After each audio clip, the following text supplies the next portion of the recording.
আসসালামু আলাইকুম। রুইস মম কিচেনে আপনাদের স্বাগত। আজ আমি আপনাদের তৈরি করে দেখাবো ঘরে তৈরি ভ্যানিলা আইসক্রিম। কোনো প্রকার ক্রিম, ভ্যানিলা আইসক্রিম পাউডার ছাড়া শুধুমাত্র দুধ দিয়ে আমি তৈরি করেছি ভ্যানিলা আইসক্রিম। আপনারা সহজে তৈরি করে নিতে পারবেন। আশা করছি আপনাদের ভালো লাগবে। যদি ভালো লেগে থাকে সাবস্ক্রাইব করে বেল বাটনটি প্রেস করে রাখবেন পরবর্তী ভিডিওর নোটিফিকেশন সবার আগে পাওয়ার জন্য। তো চলুন তৈরি করে নেই। আমি এখানে 2 কাপ দুধ জাল করে নিয়েছি, এখন ঠান্ডা আছে। জাল করার পর 1/2 কাপ আছে। দিয়ে দিচ্ছি 4 টেবিল চামচ গুঁড়া দুধ, 2 টেবিল চামচ দিয়ে দিচ্ছি কর্নফ্লাওয়ার, 1 কাপ দিচ্ছি কনডেন্স মিল্ক।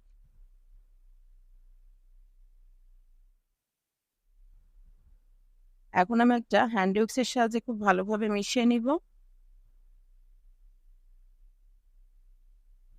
ভালোভাবে মেশাতে হবে যেন কোনো দানা বেঁধে না থাকে। মেশানো হয়ে গেলে দিয়ে দিচ্ছি 1 চা চামচ ভ্যানিলা এসেন্স। আবার একটু নেড়ে ছেড়ে চুলার জালটা অন করে দিচ্ছি। মাঝারি আছে আমি দুধটাকে জাল করব।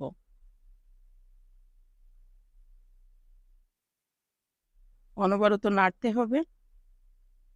দুধটা আস্তে আস্তে ঘন হতে শুরু করেছে। এভাবে আমি নেড়ে ছেড়ে জাল করব। খুব বেশি ঘন করা যাবে না। যখন এরকম টেক্সচার আসবে তখন আমি চুলার জালটা বন্ধ করে দিচ্ছি। কারণ দুধটা যখন ঠান্ডা হয়ে যাবে তখন কিন্তু আরো বেশি ঘন হয়ে যাবে।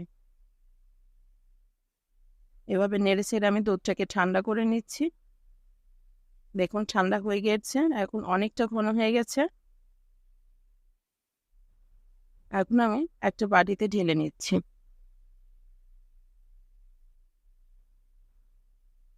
ঢাকনা দিয়ে ঢেকে আমি ফ্রিজে 3 থেকে 4 ঘন্টার জন্য ডিপ ফ্রিজে রেখে দেব। ফিরে এলাম 3 ঘন্টা পর। এটা পুরোটা ডিপ হয়নি, দেখুন। পুরোটা ডিপ হলে কিন্তু বিট করা অসুবিধা হবে, ছিটকে যাবে।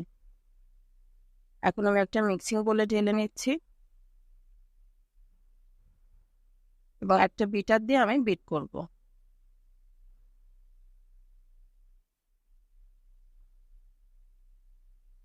একটু খেয়াল করে দেখবেন, আস্তে আস্তে কিন্তু এর কালারটাও চেঞ্জ হতে থাকছে। একটা ক্রিমি টেক্সচার চলে আসবে এবং পরিমাণও কিন্তু ডাবল হয়ে যাবে। এভাবে আমি বিট করতে থাকবো যতক্ষণ না পর্যন্ত ক্রিমি একটা টেক্সচার আসবে এবং আস্তে আস্তে একটু লিকুইড হয়ে যাবে। দেখুন ডাবল হয়ে গেছে। এভাবে আমার বিট করতে 7 থেকে 8 মিনিট মতো সময় লেগেছে। অর্থাৎ ভ্যানিলা আইসক্রিম গলে গেলে যখন যে পর্যায়ে থাকে, অর্থাৎ টেক্সচারটা যেরকম আসে সেরকম আসতে যতটা সময় লাগবে ততক্ষণ পর্যন্ত আপনারা বিট করে নেবেন।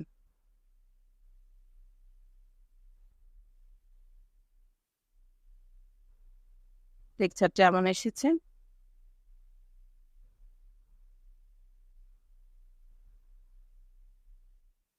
এখন আমি 1/2 লিটারের একটা বক্সে ঢেলে নিচ্ছি।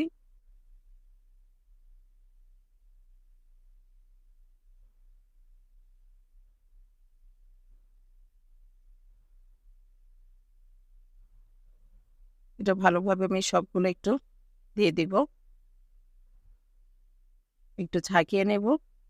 ঢাকনা দিয়ে ঢেকে আমি 8 থেকে 10 ঘন্টার জন্য ডিপ ফ্রিজে রেখে দেব। বাকিগুলো একটা প্লাস্টিক ব্যাগে আমি ঢেলে নিচ্ছি। এগুলো দিয়ে আমি কাঠি আইসক্রিম তৈরি করব। ভ্যানিলার কাঠি আইসক্রিম খেতে কিন্তু অনেক মজার। আমি একটা প্লাস্টিক জার এভাবে দিয়ে দিচ্ছি।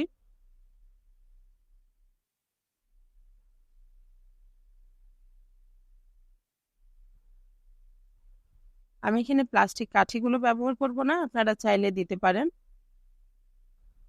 হাতের কাছে ফয়েল পেপার থাকলে ফয়েল পেপার দিয়ে মুড়ে দেবেন, আর যদি না থাকে এমন প্লাস্টিক দিয়ে একটা রাবার দিয়ে আটকিয়ে দিবেন।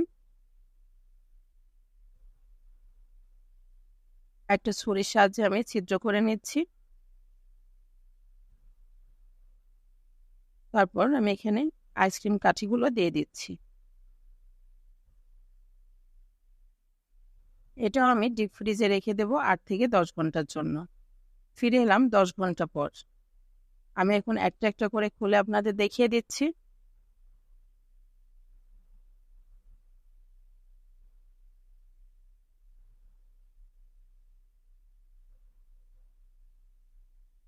কাঠি আইসক্রিমগুলো খোলার পর ঠান্ডা পানির মধ্যে 30 সেকেন্ডের জন্য রেখে দিবেন, তা না হলে কিন্তু খোলা যাবে না। আমি এগুলো পানির মধ্যে রেখে তারপর খুলে দেখাচ্ছি। দেখুন কত সুন্দর লাগছে, আর এটা খেতেও অনেক মজার। আপনারা সহজে কিন্তু তৈরি করে নিতে পারেন।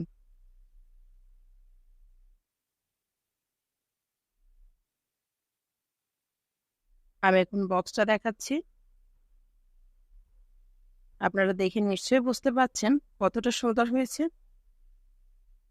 আর খেতেও মাশাআল্লাহ দোকানের কেনা আইসক্রিমের থেকে কোনো অংশে কম হয়নি।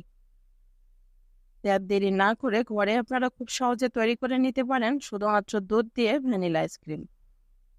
আশা করছি আমার এই রেসিপিটি আপনাদের ভালো লেগেছে। ভালো লেগে থাকলে একটা লাইক এবং কমেন্ট করতে ভুলবেন না। আপনার একটা লাইক এবং কমেন্ট আমাকে অনেক বেশি অনুপ্রাণিত করে পরবর্তী ভিডিও তৈরির জন্য।